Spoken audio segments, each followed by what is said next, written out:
ka na ba? Nakapag-relax ka na ba? Saan ka man nagtatrabaho, mapa-opisina man o work from home o mula mismo sa pwesto, sasabayan namin ang break time mo. Sasabayan namin ng mga balita at komentaryo, mga panayam ng mga taong viral ngayon. DZRH Break Time! RH Break Time! Magandang hapon ho, Luzon, Visayas, Mindanao sa programang Break Time. Ngayon pong hapong ito ng Miyerkules.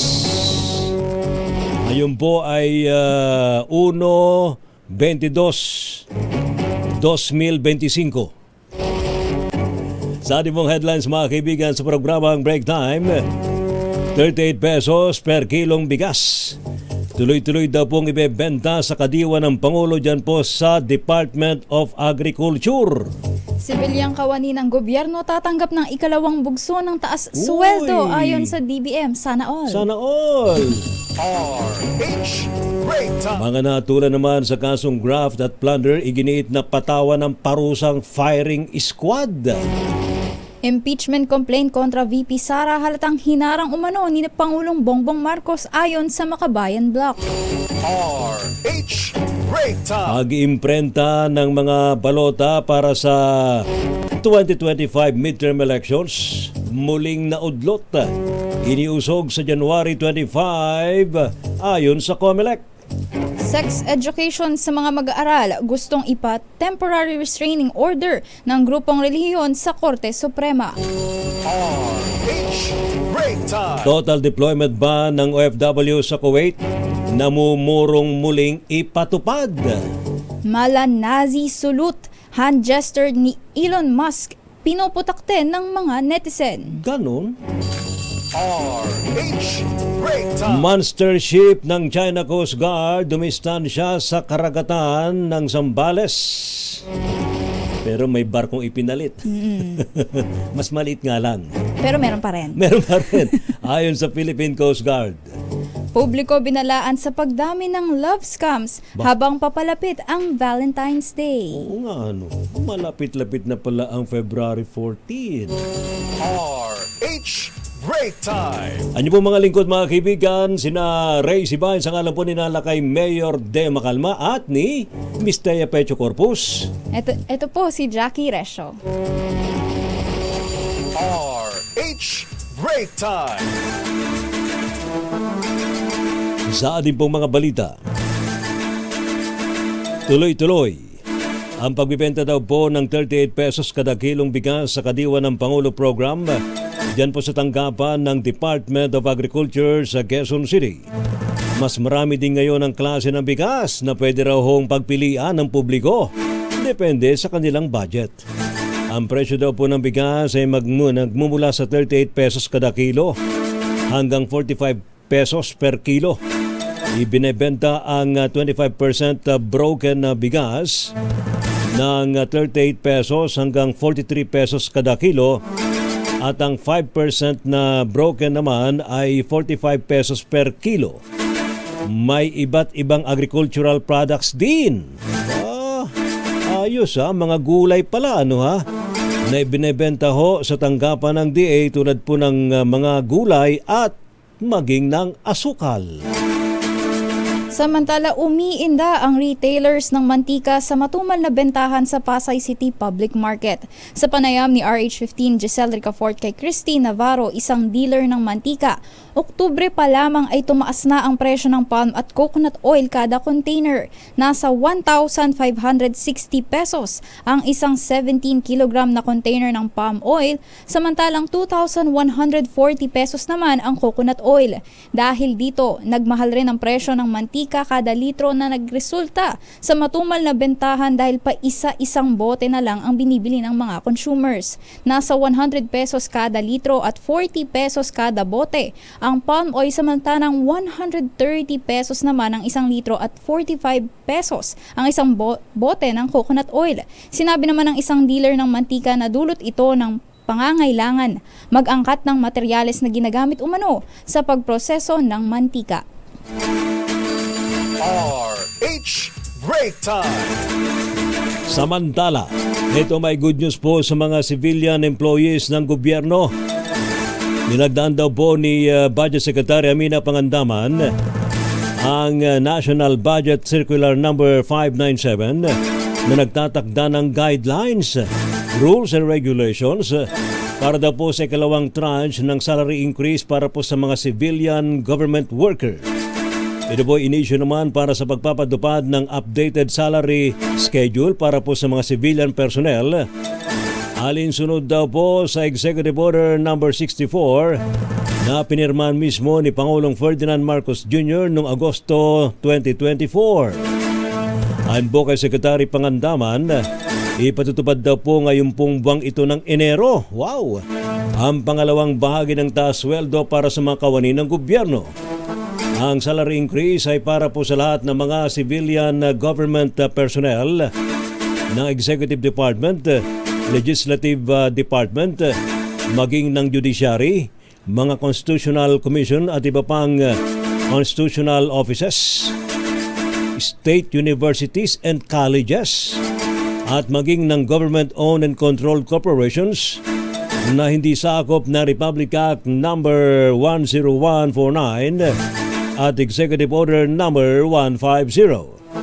Kahit anuman ang status daw po ng appointment, regular man, casual man o contractual man, appointive man o elective man, at sa isang full-time o part-time basis. Aba, Sana all. oo nga, sana nga all, ano ha? Sana isama pati sa mga private sector, ano ha? Kasi patuloy na tumataas lahat Ay, yung iba oo, mantakin Sana mo. sabay rin yung sahod, no? Lakay. Yes, oo. Abay, mantakin mo. Hindi pa tayo nakakatikim ng rollback sa presyo ng petrolyo. Kaya hayan, sumisipa pataas ang presyo ng mga bilihin. Naku naman, no. What is happening to our country, Mr. President? Samantala sa iba pang mga balita, inihain ang isang panukalang batas na nagpapataw ng parusang kamatayan sa pamamagitan ng firing squad para sa mga pampublikong opisyal na sangkot sa korupsyon. Iminungkahi ito ni Zamboanga Representative Kaimer Olaso sa ilalim ng House Bill 11211 o ang Death Penalty for Corruption Act. Saklaw ng panukalang batas ang lahat ng mga pampublikong opisyal, kabilang ang mga opisyal sa ekotibo, lehislatibo, mga sangay ng hudikatura, maging ang mga miyembro ng Armed Forces of the Philippines at Philippine National Police. Kabilang sa mahahatulan ng death penalty ang mga kasong graft, malversation of public funds at plunder. Sana nga, maprubahan yan. Kaya kailangan daw kasi ng kailangan daw maging, kailangan ng pangil. Kaya lang, problema yan yung mga aproba, silang tatamaan. Sino ang Hindi naman matatamaan lahat, dyan? siguro merong ilan dyan. At sabi nga din ng mga netizen lakay, may matitira pa daw ba? May matitira pa ba? Yun lang. Alam po niyo, maganda naman yan kahit paano. Kaya lang sasabihin na masyado namang karumal, masyado namang yan. Matindi namang parusa yan. Grabe naman. Ano ba, wala na ba tayo sa sa sibilisasyon? Parang gano'n. Mga human rights advocates natin. Actually, maganda yung ganyan para naman mag-isip-isip ng maraming beses yung mga gustong mangurap. Yung mga mangungupit, magdadalawang isip. Diba? Yung mga gustong ewan. RH Break Time! Samantala naman, taas ang pong itinuro ng Makabayan Vlog si Pangulong Ferdinand Marcos Jr. na siyang manong humaharang sa proseso na impeachment complaint laban kay Vice President Sara Duterte. Ayon po kay ACT Teachers Party List Congresswoman Franz Castro, ngayon lamang anya nasaksihan sa Kamara na higit isang buwan na raw hong nakabinbin. May mga sapot na at may mga amag na ang mga verified complaints sa tanggapan ng House Secretary General, pero hanggang sa ngayon daw po ay wala pang pag-usad. Iginid po ni Congresswoman Castro na tila sinasadyaw mano ng Pangulo na harangin ito, kaya nagkakaroon ng pagkaantala sa proseso ng tatlong iniharap na impeachment complaint laban kay VP Sara. Iniyagpa ni Castro dahil sa delay ay nahadlangan niya ang pagkamit sa accountability sa isyu na ang katiwalian na kinasangkutan ni VP Sara kaugnay ng confidential funds. Una pong sinabi ni Pangulong BBM na hindi napapanahon ang anumang patalsikin sa kanyang posisyon si Vice President Sara Duterte. Samantala nakatakdang ipagpatuloy ang pag-iimprenta ng mga balota para sa 2025 midterm elections sa darating na Sabado, January 25. Ito ay dahil sa muling ipinagpaliban ang pag-imprenta ng 73 million ballots dahil naglabas ang Korte Suprema ng panibagong temporary restraining order laban sa diskwalifikasyon ng isang senatorial aspirant. Sa panayam sa 2x2 kay Attorney George Garcia, ang chairman ng COMELEC, sinabi niyang ngayong araw sana nakatakdang ipagpatuloy ang pag-iimprenta, ngunit sinadya nilang ipagpaliban muna kung sakaling may ihahabol pang TRO ang Korte Suprema. Pagtitiyak ni Garcia, hindi maaapektuhan ang araw ng eleksyon kahit 2 linggo ng delay ang ballot printing na target na matapos sa April 14. Samantala, iminungkahi ni Garcia na gawing Hulyo ang paghahain ng Certificate of Candidacy sa susunod na halalan sa halip na Oktubre para may mas panahon na makapagresolba ng kaso ang COMELEC at may panahong makapunta sa Korte Suprema ang mga kandidato. Narito ang pahayag ni Attorney George Garcia. Yung pong darating na Sabado, Katingin Jerry, at ngayong gabi hanggang bukas ng magdamag, overtime po ng aping pong mga tauhan mula sa Law Department of Personnel para siguraduhin na tama, eksakto at maayos yung lahat na iimprenta ng mga pangalan sa mga balota po natin. Yan po ang tinig mga kaibigan ni COMELEC Chairman George Garcia. RH Break Time. Samantala, nadagdagan pa ang mga trigger happy. Ang mga gustong magsukbit ng baril. Kahit na merong election gun ban. Nako, nadagdagan ng pasaway. Oo. Umabot na raw sa 274 ang bilang po ng mga naaresto dahil naman sa paglabag sa election gun ban. Ayon po sa Philippine National Police, pinakamarami ang nahuli sa Metro Manila na nasa 75 na. Sumunod daw po ang Central Visayas na nakahuli po sila ng 67. At Central Visayas na may 32 mga lumabag sa election gun ban. Kabilang po sa mga naresto ay 2 tauhan ng Armed Forces of the Philippines, 2 tauhan ng iba pang mga ahensya ng pamahalaan, isang appointed government official, sino kaya siya? 10 security guard. Sandali, allowed ba yung mga security guard na magbitbit ng baril sa labas? Yun ang alam ko lakay dapat iniiwan nila dun sa pinagpopostehan nila. Kaya sila na nahuli. Baka naman bibili ng sigarilyo sa tindahan, lumabas na sa jurisdiction nila. May nakaabang na pulis. Ayun lang. Yari, ano? At 2 dayuhan. Kabuang nasa 279 na mga baril ang nakumpiska ng mga pulis mula sa mga lumabag sa kinabibilangan po ng, ang daming mga revolver, 128 na mga revolver, 74 na mga pistola, mayroon pang 7 pampasabog, may 6 na shotgun. Ito ang medyo mataas-taas ang balor, isang M15 A2 rifle. RH Break Time.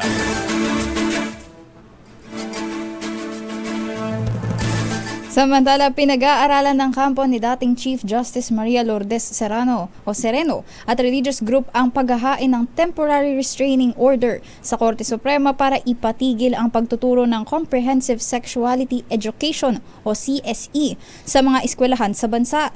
Ito'y kung sakaling hindi bawiin ng Department of Education ang DepEd Order No. 31 Series of 2018 na tumatalakay sa sexualidad sa mga bata. Giit ni Sereno, paglabag ito sa konstitusyon dahil tinatanggal nito ang consent o pahintulot ng mga magulang sa karapatan sa sexual rights at gender identity. Ang dating punong mahistrado ay isa sa nangungunang kritiko sa isinusulong na Senate Bill 1979 ni Senator Risa Hontiveros o ang Prevention of Adolescent Pregnancy Act of 2023. Aniya, mali ang nakasaad na pamamaraan ng pagbawas sa kaso ng pagbubuntis sa parehong DepEd Order 31 at Senate Bill 1979.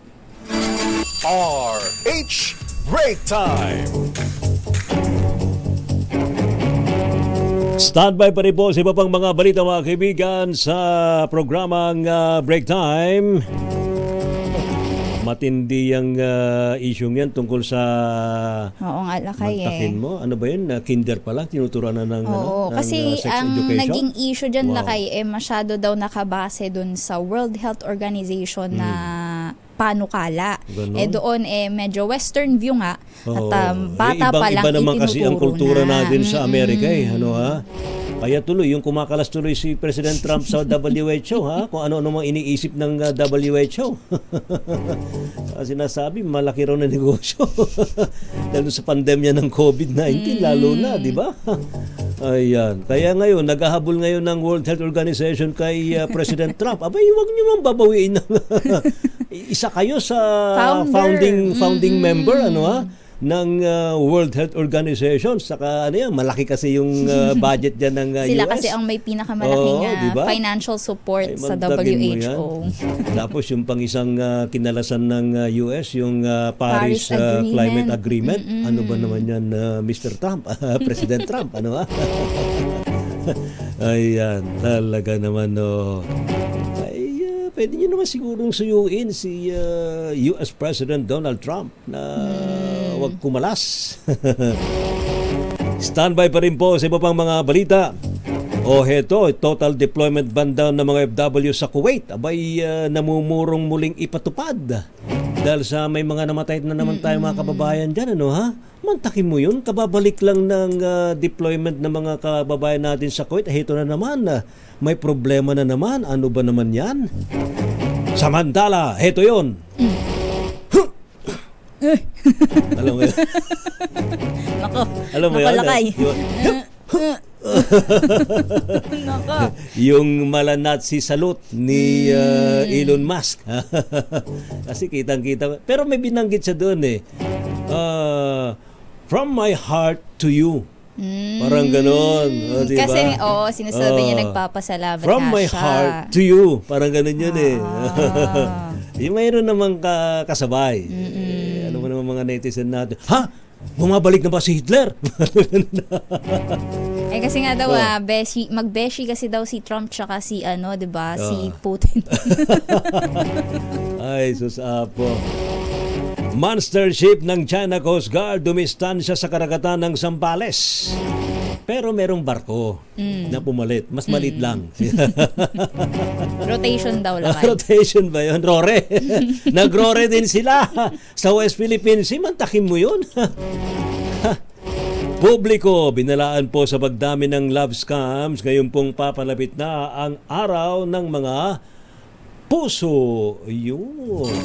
RH Break Time! Pilipinas ang oras, alas 4:32 ng hapon. Break Time!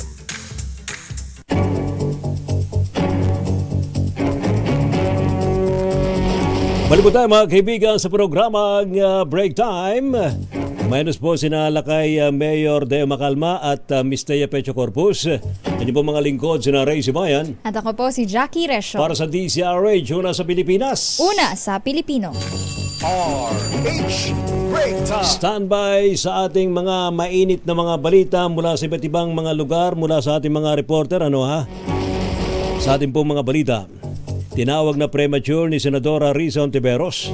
Ang sinabi daw ho ni Pangulong Ferdinand Marcos Jr. na ibibito nito ang Senate Bill number 1979 o ang Anti-Adolescent Pregnancy Bill.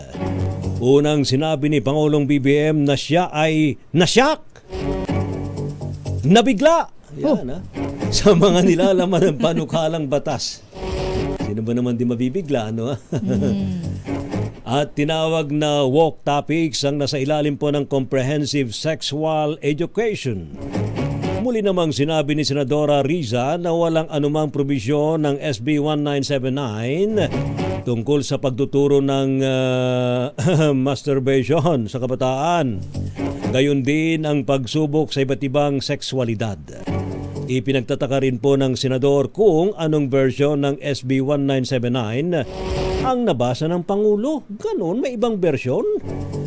Anya ang nilalaman lang ng panukalang batas ay kung ano lang ang makatutulong daw po na maprotektahan at masuportahan ng kabataan ayon sa ating saligang batas at konteksto ng kultura ng Pilipinas. Samantala naman, kinukonsidera ng Department of Education na simulan na ngayong 2025 ang plano nitong pagbabawas ng core subjects sa senior high school curriculum. Ayon kay Education Secretary Sunny Angara, sa susunod na taon pa sana target ng kawanihan na umpisahan ang implementasyon nito. Magugunitang November noong nakaraang taon, imnungkahi ni Angara ang pagbabawas ng mga pangunahing asignatura sa SHS curriculum sa 5 o 6 mula sa kasalukuyang 17. Tiniyak naman ni Angara na hindi bibiglain ang mga paaralan na magbawas ng subjects at bagkus ay bibigyan ang mga ito ng kalayaan kung paano nila ito iimplementa. Sabi ni Angara, ibibigay ng DepEd ang basic curriculum at kasunod ay bahala na ang mga paaralan lalo na ang mga pribado kung may idadagdag silang elective subjects. Samantala naman, dumako na po tayo sa ating mga report. Meron po tayong update mga kaibigan mula po sa Malacanang. Prosecution success rate ng Marcos administration noong 2024 abay umakyat daw po ng 78%. Ayon po yan sa Department of Justice. Ibalita mo nga yan, RH14, Let Narciso, Miss Let. Ray, Jackie, naging matagumpay daw ang Department of Justice sa pagpapanagot sa mga lumabag sa batas noong nakaraang taon. Sa Bagong Pilipinas ngayon, sinabi ni Justice Undersecretary Raul Vasquez na ang prosecution success rate na naitala ng DOJ sa pagtatapos ng 2024 ay pumalo sa 78%. Mas mataas niya ito kumpara sa average na 26% noong bago pumasok ang Administrasyong Marcos. Ayon kay Vasquez, bunsod ito ng implementasyon ng case build-up at mas mataas na degree of proof kaya't gumanda ang lahat ng pamamalakad at pagsugpo ng krimen. Pagbibigay din naman ng opisyal, sila sa DOJ ay hindi nakatuon para pahirapan ang sinuman sa kulungan. Ang tutukan nila ay mahuli ang mga totoong kriminal, pantay na pagpapatupad ng batas at pagsiguro na ligtas sa mga inosente mula sa gastos at abala na maidudulot ng paglilitis dahil sa mga hindi seryosong reklamong ihahain sa korte. Narito si Undersecretary Raul Vasquez. Ang vision natin ay ang rule of law sa lahat. Ang pantay at parehas na pagsugpo ng kriminalidad, pag-implement ng ating mga batas, regardless of your stature in life, of your financial situation, of your social position, of your influence, etc. Si DOJ Undersecretary Raul Vasquez. Ito si Let Narciso para sa DZRH. Una sa Pilipinas, una sa Pilipino. Thank you, Miss Let. Dumako naman tayo sa Senado Lakay. 5 senador binawi ang lagda sa kontrobersyal na anti-pregnancy bill. Yun na. Sa detalye, magmumula sa report ni RH28 Raymond Dadpaas. Raymond? Lakay Raymond, ikaw na. Ating tawagan ng senador ang kanilang lagda sa Committee Report number 41 pabor sa Senate Bill 1971 o ang Preventing Adolescent Pregnancies Act. Ito ay sila Senador Christopher Bongo, Senador J.B. Hercico, Senador Nancy Villar Senador Villar at si Senador Nancy Villar at Senador Loren Legarda. Sa kanilang liham na ipinadala kay Senate President Francis T. Escudero, binabawi nila ang kanilang lagda kasunod ng pag-aklas ng maraming sektor dahil sa mga question ng mga provisions nito. Ayon sa mga senador, dapat lang tugunan ang problema sa teenage pregnancies, ngunit kailangan pa ng dagdag na dialogo sa mga stakeholders upang maalis ang mga pangamba at pagdududa sa mga provisions nito. 18 senador ang original na lumagda sa Senate Committee Report 41. Kasama noon si ngayon ay DepEd Secretary Juan Edgardo Sani Angara. Batay sa impormasyon, may dagdag pang senador ang susunod na atras din sa kanilang lagda. Umani ng kontrobersiya ang Senate Bill 1979 dahil sa akusasyon ng comprehensive sexuality education na ibibigay pati sa mga musmus pa lamang. Ito si RH28 Raymond Advance para sa DZRH. So, una sa Pilipinas, una sa Pilipino. RH Break Time! Sabi nga ng iba't ibang mga sektor, pag unpopular na yung panukala mo, bawiin mo na. Huwag mo nang ituloy. Ha? Sayang lang yung oras, sayang yung pondo. Ano?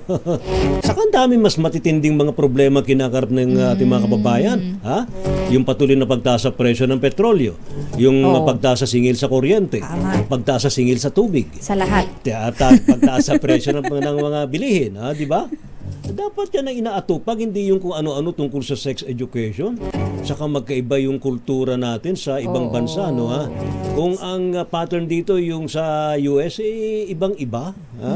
Talagang dami Kaya tuloy. nga ang sabi nila yung GMRC. Ibalik na lang ang GMRC at ang values education. Yes, yung good manners and right conduct, ha? Bakit nga ba nawala? Yun nga Nung narinig ko nga dati na ano ba naman yan? Yan ang foundation ng magandang pag-uugali ng mga Pilipino, yung GMRC na yan, na batang-bata pa lang may mga nagmamano pa ba ngayon sa mga matatanda? Meron pa naman, Lakay. Meron pa. Pag holiday season na. Holiday season na. Yan, tulad yan, di ba? Dati kahit hindi Christmas, nagmamano ang mga bata sa mga nakatatanda, no ha?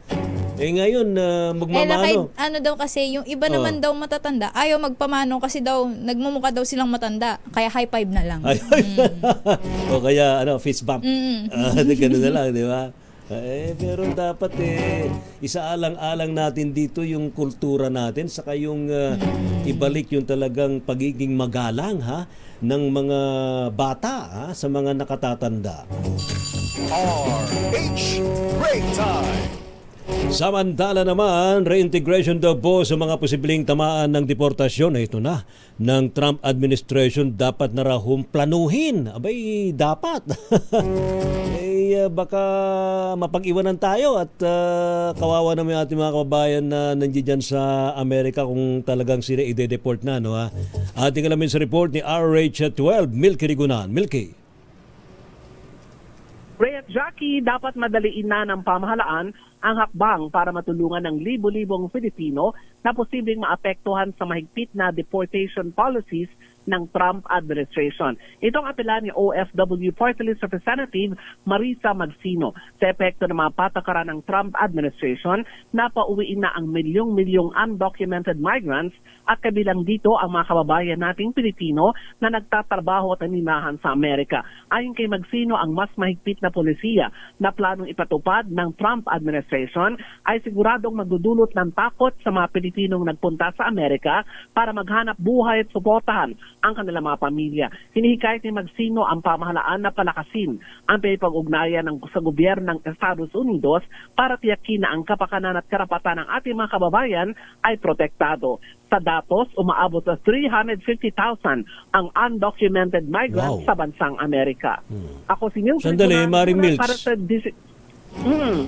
Mari Mills, ilan doon yung ating mga kababayan doon sa binabanggit mong bilang? Merong datos ang Department of Foreign Affairs, pero alam mo naman pagdating sa undocumented, hindi talaga hindi ma-document kasi undocumented. Mahirap na bilangin dahil undocumented.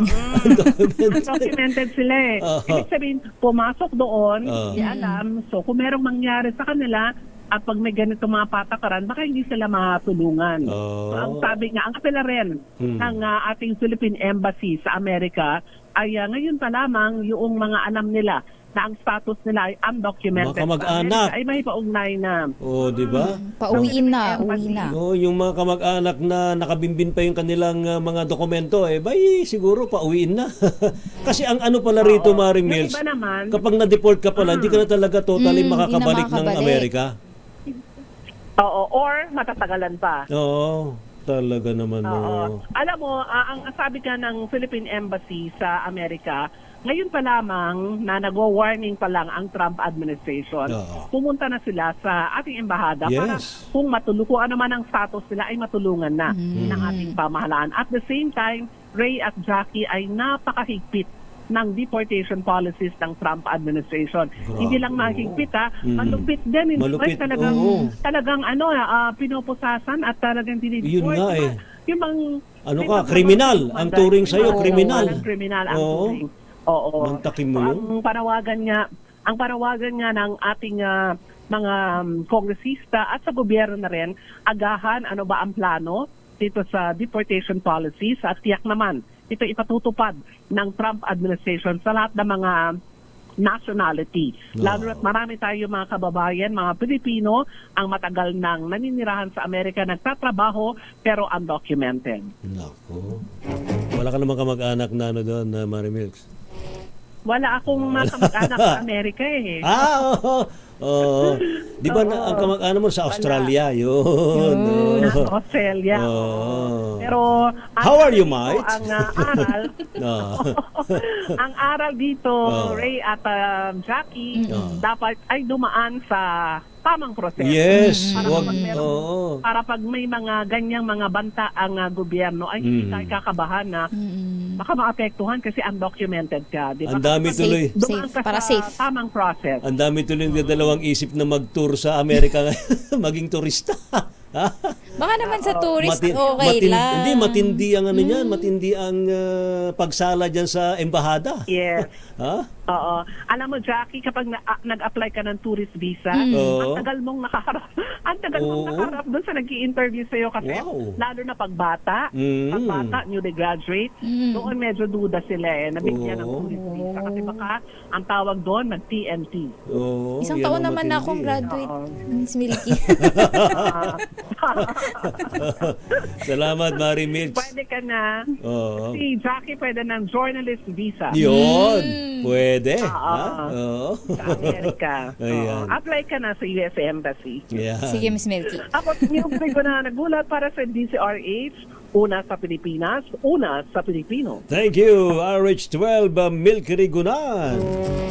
Samantala naman, 44-year-old na babae, arestado matapos bentahan ng shabu ang isang police poster buyer sa Malabon City. Sa detalye RH27, Noche Kakas. Noche. Jackie at Lakay Ray, bagsak sa kulungan na isang babaeng notorious umano sa pagtutulak ng illegal na droga sa lungsod ng Malabon. Kinilala lamang sa alias Raquel ang suspect 44 anyos. Ayon sa report ng Northern Police District Drug Enforcement Unit, inaresto si alias Raquel matapos sa bentahan ng droga ang isang operatiba na nagpapanggap na bibili ng shabu sa may Nangka Street, kanto ng M. Tuason sa Barangay Potrero. Nasamsam sa operasyon ay nasa 238,000 halaga ng Munoy shabu na siya namang gagamitin ngayon ng pulisya bilang ebidensya para ipagharap ang suspect sa reklamong may kinalaman sa illegal drugs. RH27, Noche Kakas, DZRH, una sa Pilipinas, una sa Pilipino. Thank you. Daghang salamat. Bye, Noche Kakas. RH Break Time. Pilipinas ang oras, 8 minutes bago sumapit ng alas 5 ng hapon. H Break Time. Oras, Miss Jackie. 5 minuto bago mag alas 5 ng hapon. Ang bilis ng oras. Kaupo lang natin. Alas 5 na. Sa ating pa rin po mga balita mga kaibigan sa Break Time. Dapat patawan ng mas mataas sa buwis ang sigarilyo at vape products sa bansa. Ito po ay dahil naman sa pag-aaral na lalong dumami ang bilang daw ho ng mga naninigarilyo at gumagamit ng e-cigarette. Ayon po kay Senador Sherwin Gatchalian ng Senate Committee on Ways and Means, nakababahala daw po ang tumaas sa bilang ng mga new smoker na kabataan kung saan dinadayang nasa 1.1 million sa mga ito ay gumagamit ng ipinuslit ng mga sigarilyo at vape products. one of our recommendations to increase electronic cigarettes and also make it unitary so that administrative-wise, it's easier for BIR to collect. We have to focus also on the manufactured cigarettes, whether licit or illicit, meaning are our tax rates appropriate to curb this increase in consumption of cigarette? Samantala, yun naman kay Dr. Ulysses Doroteo ng Southeast Asia Tobacco Control Alliance. Dapat na raw pong gawing 10 pesos per stick ang sigarilyo. Oh. Magkano ba ngayon? Hindi ko alam lakay. Hindi ko rin alam. Hindi ako Ay, magkano naninigarilyo. per stick ngayon?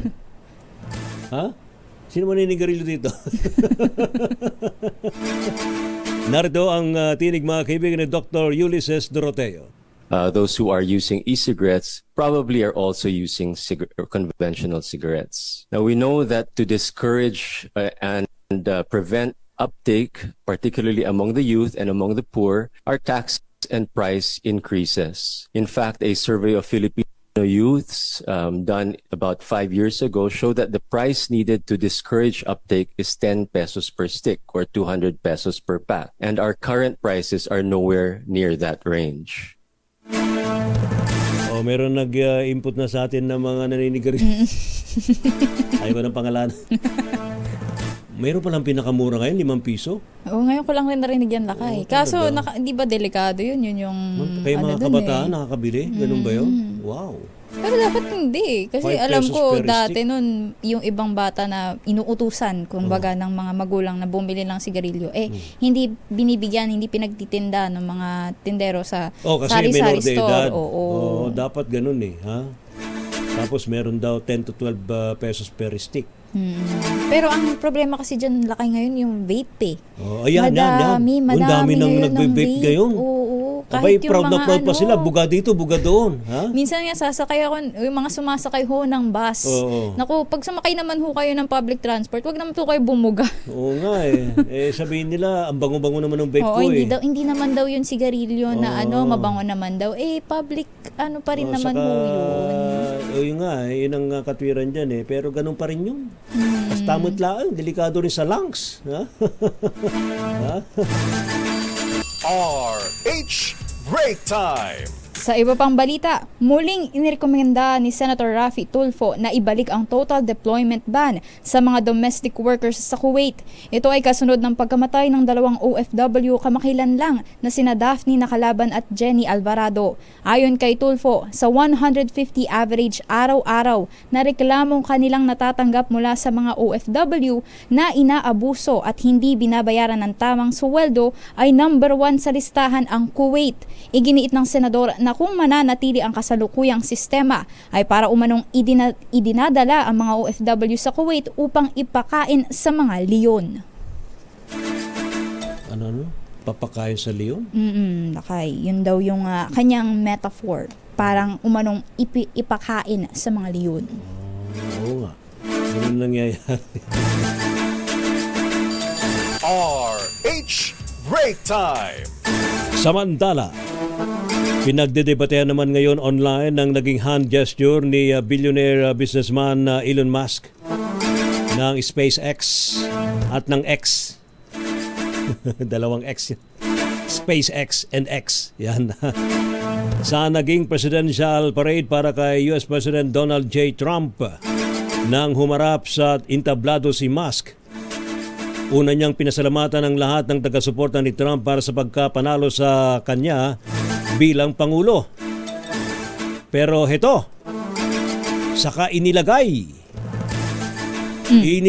ang kanyang kanang kamay sa kanyang sa tapat ng kanyang puso. Yun, sabay ganun. Ganun, sabay ganun. Oh. At pagkatapos nga po'y tinaas sa kanyang harapan ng nakababa ang palad at tumalikod pa si Musk para ito'y ulitin. Isang historian na fascism professor sa New York University ang naniniwala at sinabing ang ginawa daw ni Musk ay isang Nazi salute na mariin niyang kinundina. Habang ninepensa naman ng Anti-Defamation League ang billionaire CEO at sinabing isa lamang itong awkward gesture na nagagawa dahil sa sobrang enthusiasm. Ayun. So kahit na naman yung gesture ni Elon Musk, pogi pa rin siya. Tsaka bilyonaryo pa rin siya. Siya pa rin ang may-ari ng SpaceX. At ang kanyang assignment, magpadala ng tao sa Mars. At mag-populate na ang tao sa Mars. At ano nga daw doon, ilagay ang flag ng USA. Itirik ang bandila ng Amerika. RH Break Time! Samantala naman, dumistansya ang tinaguriang monster ship ng China Coast Guard sa dalampasigan ng Zambales. Gayunman, isang barko ng China ang naispatang umaaligid malapit sa karagatang sakop rin ng Zambales. Ayon kay PCG spokesperson for the West Philippine Sea, Commodore J. Tariela, na monitor nila ito ng palitan ng BRP Suluan, ang BRP Gabriela Silang, sa pagbabantay sa presensya ng China sa area. Sa monitoring ng PCG, pumalit sa CCG 3304 ang mas maliit na Chinese vessel na may bow number na 3103. Kaugnay nito, tiniyak ni Tariela na bantay sarado ng BRP Suluan ang barko ng China upang pigilang makalapit sa baybayin ng Zambales. Huli itong namataang iligal na nagpapatrolya sa area sa layong 76 nautical miles mula sa Panduquet, Zambales. Samantala, tinukoy naman ni Tariela na ang CCG 5901, na kilala rin bilang monster ship, ay lumayo na sa baybayin ng Zambales, ngunit nasa loob pa rin ng 200 nautical miles ng exclusive economic zone ng Pilipinas. So may kapalit, nag-RORE din sila, RORE mission. Nag-switch din sila, Lakay. Sinabayan tayo. Nagpalit ng gwardya. Talagang gaya-gaya sa atin. RH Break Time! Uy, malapit na ang Valentine's Day. Ano ba yung ito pala, Lakay. balitang yan? Ito nga. Nagbabala ang Cybercrime Investigation Coordinating Center na lalo pang lolobo ang mga kaso ng love scam ngayong papalapit ang Valentine's Day. Dahil dito, inulunsad ng CICC at private partners ang isang awareness campaign laban sa love scam na Unmatched PH 2025. Ayon kay Scamwatch Pilipinas co-convener Josel de Guzman, may iba't ibang taktikang gamit sa love scam. Kabilang anya ang pagiging sad boy upang makahingi ng pera at seducer na nagbabahagi at nanghihingi ng private information na gagamitin niya sa pang-blackmail kalaunan. Matutukoy naman anya sa love scammer ang kausap kung ang larawan nito sa online ay masyadong perpekto, walang verification symbol o anumang social media account, tumatanggi sa video calls, iniiwasan ng personal na pagkikita, at ang pinakakaraniwang palatandaan ay nagsisimula ng humingi ng pera. Hinikayat naman ni CICC Executive Director Undersecretary Alexander Ramos ang publiko na i-report ang anumang scam na kanilang mararanasan sa hotline 1326. Ayun. Ano yung tatawagan? Hotline number 1326. Hindi mo naabutan to. Hindi ko Miss naabutan. Jackie. Hindi mo naabutan to. Hindi ko alam yan, Lakay. Ayan. Ayan o. Ay, malapit na kasi yung Valentine's Day. Ano? Alam mo naman, yan daw ay pag-ala-ala sa, syempre, mga lovebirds. Diba? Wala ka pa namang kalab. Wala. Talaga. Saka bata ka pa. Career muna, career. Love your career muna. Tapos love your parents. Yan. Yes. Love your family. Yan. Yan ho ang kabuuan mga kaibigan ng programang Break Time. RH Break Time! Hoy, salamat do sa matumutok po sa ating balitaan. Sabi ni Rowena Bagay, wala akong leon sa Kuwait. Meron ho doon kamelyo. Oh. Metaphor lang naman yun. Hindi naman po literal. Figure with speech lang ho yun. Ipapakain sa leon. Ako, ang dami ring mga talagang nagre-react dun sa sex education ni Senadora. Oo, Lakay. At saka yung sa panukalang death penalty. Oo, yan ha. Chill lang kayo. Iba naman yung mga panukala pa lang naman. Saka kapag ang panukala ay very unpopular, huwag na nating ituloy. Maraming mas mahalagang mga usapin na Tsaka dapat siguro, natin pagkukunan ng pansin. Ha? Kailangan pa muna ng review. Diba? Revisions. Yun pa lang. Ayan. Saka samahan po natin ng common sense. Iba kasi nawawala na ng common sense eh. Tsaka wag po masyadong gaya-gaya. Yan. Pinapatamaan ka. Salamat to. Thank you sa ating mga Maraming nakakapay salamat po. sa programang Break Time. Thank you sa ating mga reporters, sa ating mga tagapagsulat, sa ating mga sino pa? Sa ating technical. Yan, sa TV and At of course sa Lakay, radio. batiin ko lang din yung mga kaklase ko na nanonood. Uy! Makakaklase! Classmate! Kay Ann Carla Mendoza Yun. at kay Krisha Panyes. Magandang hapon sa inyo. Thank you sa panonood. Ayan. Dapat syempre, batiin mo rin yung iyong number one fan. Ayan. At sa aking number one fan, si Yan. Lior Orser. Yun. Si Papa Ruel Resio. Ayan. At kay Thank you. Kay Mama Fermilin Resio. Ayan. Ano po mga lingkod mga kaibigan, sina Ray Sibayan. At Jackie Resio. Sa ngalan po ninala kay Mayor Deo Macalma at Miss Tea Pecho Corpus para po sa DCRH, una sa Pilipinas. Una sa Pilipino. Pilipinas ang oras, 5:07 p.m. Ang balita